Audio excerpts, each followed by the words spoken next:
कांग्रेस के पूर्व अध्यक्ष राहुल गांधी अब लोकसभा में विपक्ष के नेता बन चुके हैं।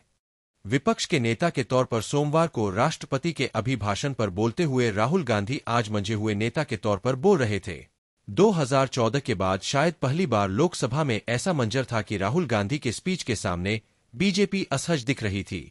राहुल को रोकने के लिए पीएम नरेंद्र मोदी 2 बार उठे, राजनाथ सिंह भी 2 बार उठे, गृहमंत्री अमित शाह कम से कम 4 बार, कृषि मंत्री शिवराज सिंह चौहान भी 1 बार उठे। राहुल बीजेपी को लगातार घेरते रहे।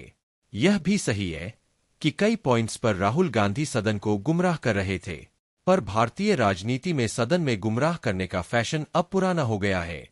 हालांकि ये गलत परंपरा है, पर राजनीति में अब जायज हो चुका है। भारतीय राजनीति में नरेंद्र मोदी के आगमन के बाद भाषण कला में कटाक्ष की महत्वपूर्ण भूमिका हो गई है। कटाक्ष सुनने में जनता को भी मजा आता है। अभी तक राहुल गांधी का भाषण सीधा और सपाट होता था।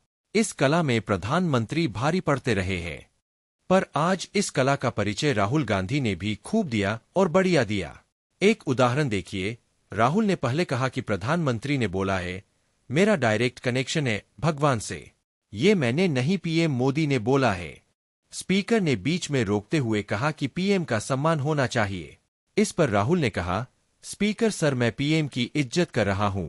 लेकिन पीएम ने खुद कहा कि बायोलॉजिकल नहीं हूं, ये मैं नहीं कह रहा हूं, पीएम ने कहा है। पीएम मोदी को डायरेक्ट ऊपर से मैसेज आया और उन्होंने नोटबंदी कर दी। अरबपतियों की मदद के लिए जीएसटी और नोटबंदी की गई। दूसरा उदाहरण देखिए कि राहुल गांधी कैसे तंज कसते हैं। राहुल गांधी ने कहा कि इनकम टैक्स, ईडी सब स्मॉल बिजनेस ऑनर्स के पीछे पड़े रहते हैं, जिससे अरबपतियों का रास्ता साफ हो। मैं गुजरात गया था। टेक्सटाइल इंडस्ट्री वालों ने बताया कि अरबपतियों का रास्ता साफ करने के लिए जीएसटी लाया गया। इस पर किसी ने कहा कि गुजरात भी जाते हैं क्या? राहुल गांधी ने कहा कि जाता रहता हूं। उन्होंने ये भी कहा कि इस बार गुजरात में आपको हराएंगे। लिख के ले लो, आपको इस बार गुजरात में हराएंगे। एक और उदाहरण लीजिए। राहुल गांधी ने पीएम मोदी पर हमला बोलते हुए कहा कि मोदी जी अयोध्या के लोगों की छोड़ो, बीजेपी वालों को डराते हैं। राजनाथ और गडकरी जी इनके सामने नमस्ते तक नहीं करते।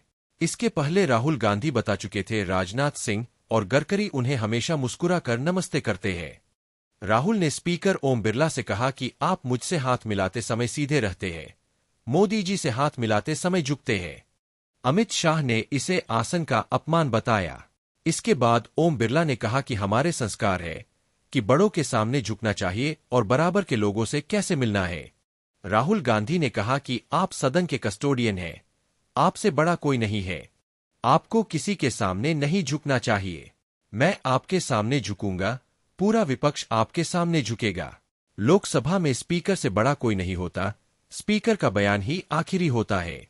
राहुल लोकसभा में बीजेपी पर हमलावर थे और बीजेपी लगातार उन्हें घेरने का प्रयास कर रही थी, पर सफल नहीं हो पा रही थी। राहुल ने कहा, मोदी जी ने अपने भाषण में एक दिन कहा कि हिंदुस्तान ने कभी किसी पर हमला नहीं किया। इसका कारण है, हिंदुस्तान अहिंसा का देश है, यह डरता नहीं है। हमारे महापुरुषों ने यह संदेश दिया, डरो मत, डराओ मत। शिवजी कहते हैं, डरो मत, डराओ मत, और त्रिशूल को जमीन में गाड़ देते हैं। दूसरी तरफ जो लोग अपने आप को हिंदू कहते हैं, वो 24 घंटे हिंसा हिंसा हिंसा, नफरत नफरत नफरत। आप हिंदू हो ही नहीं।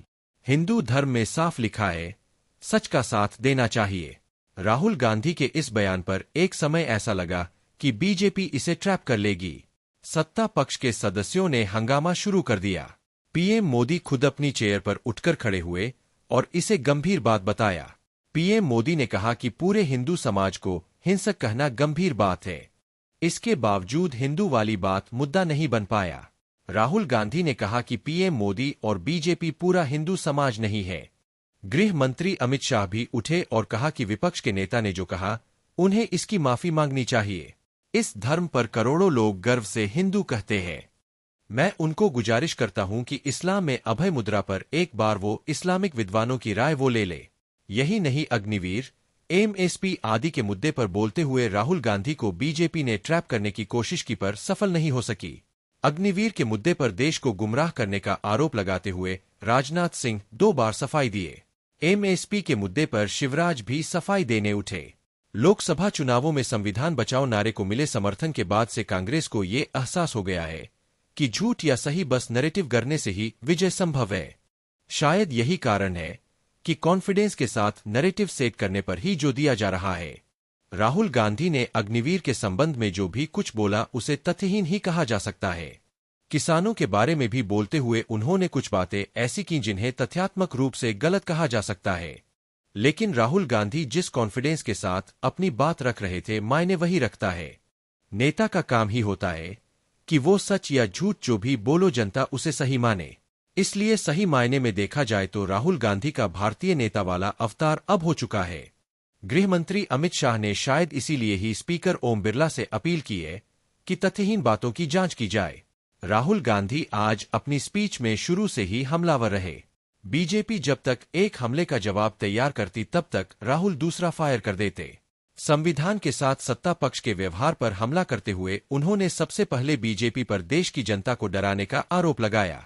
सभी धर्मों का उदाहरण देते हुए राहुल गांधी ने कहा कि सभी धर्म प्रेम करना सिखाते हैं। इसी संदर्भ में उन्होंने बीजेपी की कमजोर नस अयोध्या की हार पर बोलना शुरू किया। राहुल गांधी ने कहा कि भगवान राम की जन्मभूमि अयोध्या ने बीजेपी को मैसेज दिया। अवधेश पासी की ओर संकेत करते हुए उन्होंने कहा कि ये मैसेज आपके सामने बैठे हुए है। मैंने कल कॉफी पीते हुए इनसे पूछा कि हुआ क्या, आपको कब पता लगा कि आप अयोध्या में जीत रहे हो। इन्होंने कहा कि पहले दिन से पता था। अयोध्या में एयरपोर्ट बना, जमीन छीनी गई और आज तक मुआवजा नहीं मिला है। अयोध्या के इनॉग्रेशन में अयोध्या की जनता को बहुत दुख हुआ। अंबानी जी थे, अडानी जी थे, लेकिन अयोध्या का कोई नहीं था। अभी अयोध्या की बात चल ही रही थी कि राहुल गांधी ने अग्निवीर मुद्दे को टारगेट कर दिया। एक अग्निवीर की शहादत का जिक्र करते हुए कहा कि नरेंद्र मोदी उसे शहीद नहीं कहते, उसके परिजनों को पेंशन नहीं मिलेगी। आम जवान को पेंशन मिलेगी, सरकार उसकी मदद करेगी, लेकिन अग्निवीर को जवान नहीं कहा जा सकता। अग्निवीर यूज एंड थ्रो मजदूर है। राहुल गांधी ने कहा कि आप जवान और जवान के बीच में फूट डालते हो और फिर अपने आप को देशभक्त कहते हो। ये कैसे देशभक्त है? फिल्म स्टार जैसी फोटो थी उसकी। मैं सोच रहा था देखो। राहुल गांधी ने कहा कि हिंदुस्तान के लिए पहली बार किसी राज्य से स्टेटहुड छीना गया। जम्मू कश्मीर से राज्य का दर्जा छीना गया। उन्होंने मणिपुर का मुद्दा उठाया और कहा कि प्रधानमंत्री और गृह मंत्री के लिए ये एग्जिस्ट ही नहीं करता। हम मणिपुर गए और प्रधानमंत्री से यह अपील की कि मणिपुर को बचाइए। उनकी ओर से कोई जवाब नहीं आया। इस पर किसी ने जवाब के लिए कहा। फिर राहुल गांधी ने कहा कि इस पर जवाब नहीं आएगा। राहुल गांधी ने कहा कि किसानों के लिए हमने जो भूमि अधिग्रहण बिल तैयार किया था सही मुआवजा दिलाने के लिए, उसे आपने रद्द कर दिया।